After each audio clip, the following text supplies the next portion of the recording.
Sir, natapos po kahapon ang kalabing isang araw dito po sa impeachment trial laban po kay Vice President Sara Duterte. Ano po yung assessment po niyo dito, sir? Walang kanilang nais i-prove ngayon yung Articles of Impeachment number 1. So far, yung kanilang pinapresinta ay yung former COA auditor na si Roderick Wamil. At sa aking palagay, wala naman pong material fact na o bagong na ilahad yung kanilang testigo. Kaya wala pong basta sa inyong lingkod po, ang meron siyang mga na raise, pero para bang kapag tinitingnan mo, parang yung kanyang nire-raise na mga auditing issues. Parang pinipresenta niya sa isang audit committee. At ang impeachment court ay hindi naman audit committee. Hindi naman dinedetermine ng impeachment court na yung accounting requirement was perfectly observed. Ang tinitingnan ng impeachment court is whether the prosecution can prove, based on those in testimony niya, committed acts of serious acts to justify the removal of the Vice President from office. So, ito, katulad nito, ano ba yung sinabi niya? Okay. Ang mga sinabi niya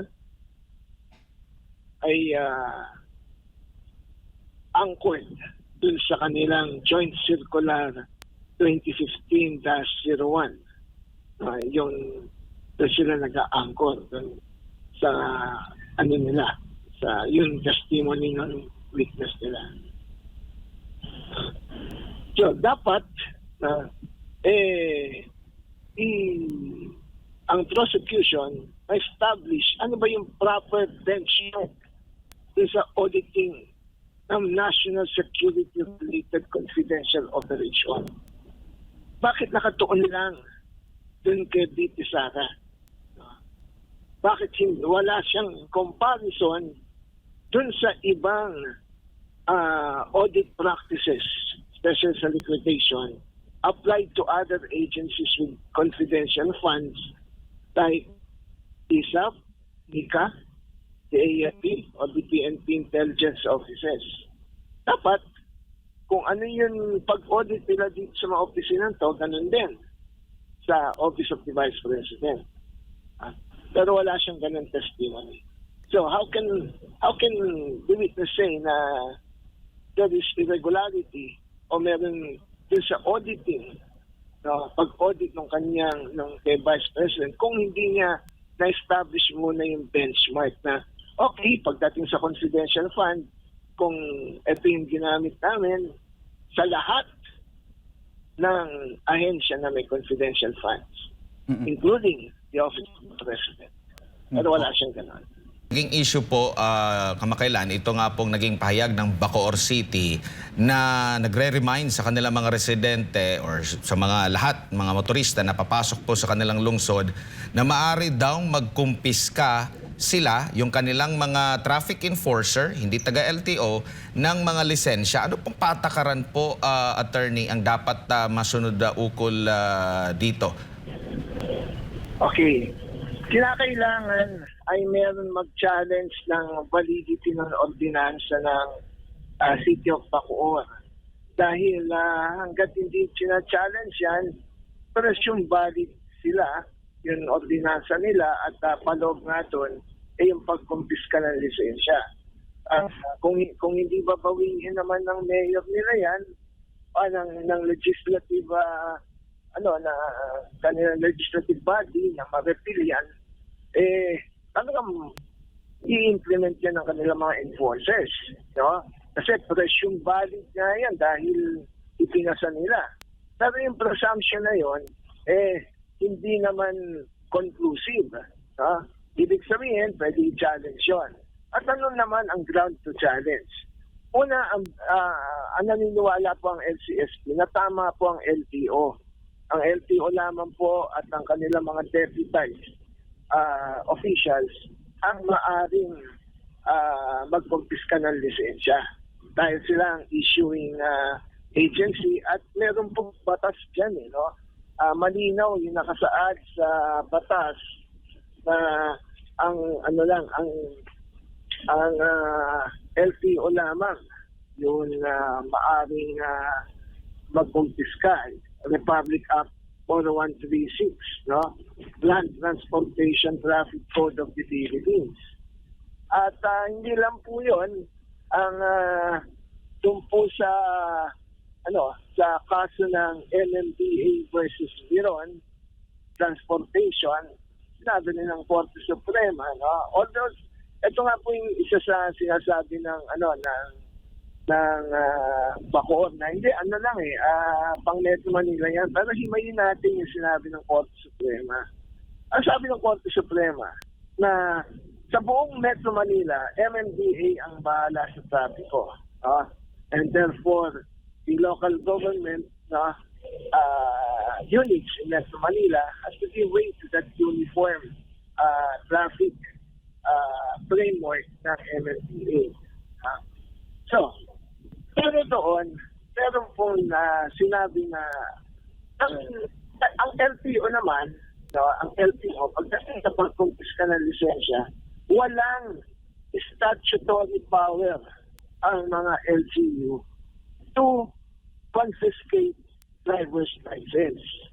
Kasi nga, sa LTO lang yun. Baka meron po kaming hindi na itanong na maaari nyo pong banggitin or gusto sabihin po, nasa inyo po yung pagkakataon, attorney. Isa-summarize ko lang po, no? Sa aming opinion ng LCSP, ayon sa batas, ayon sa mga desisyon ng Korte Suprema, LTO lamang at ang kanyang mga deputized, duly deputized enforcers, ang pwedeng mangumpiska ng driver's license. May mga exception dito pero napaka-konti lang. Doon lang muna tayo sa general rule. Ngayon, ang LGU ba ng Bacoor ay pwedeng magpasa ng kanilang traffic code? Opo, sila magpasa ng kanilang traffic code kasi labas naman sila ng Metro Manila dahil yung kaso ng MMDA versus Viron ay yun lamang pong mga LGU within Metro Manila. Pero hindi pwedeng gamitin ito ng LGU ng Bacoor para ilagay nila sa ordinansa nila na pwede rin sila magkumpiska ng lisensya. Kasi meron naman batas, Republic Act 4136, na hindi naman to pwedeng, hindi pwede mag-prevail yung isang local ordinance over a law, RA 4136. Kaya yun, pag sinabi ng Bacoor na hindi kami paloob ng Supreme Court decision, tama. Pero hanggang doon lang kayo sa pwede kayong magpasa ng inyong local traffic ordinance. Pero sa local traffic ordinance nyo, hindi nyo pwedeng ilagay doon na magkukumpiska rin kayo ng lisensya. Ang problema niyan ay sa ngayon, dahil 2019 na ordinance yata ng Bacoor, tinatutupad nila yan. At ang kanilang sinasabi sa media, patutupad namin yan. Tama naman sila on the ground na they can enforce their own ordinance. Kaya dapat kausapin ng DILG, ng LTO, ng DOTR, ang mga local government na hindi dapat sila maglagay sa kanilang ordinansa na pwede silang confiscate ng lisensya. Kasi hindi mo maaasahan na yung mga nahuling motorista ay pupunta pa sa husgado to challenge that ordinance. No? Pero kung meron po nakikinig sa atin na gusto i-challenge yan, yung mga abogado po ng LCSP, ready po kaming alalayan sila. No?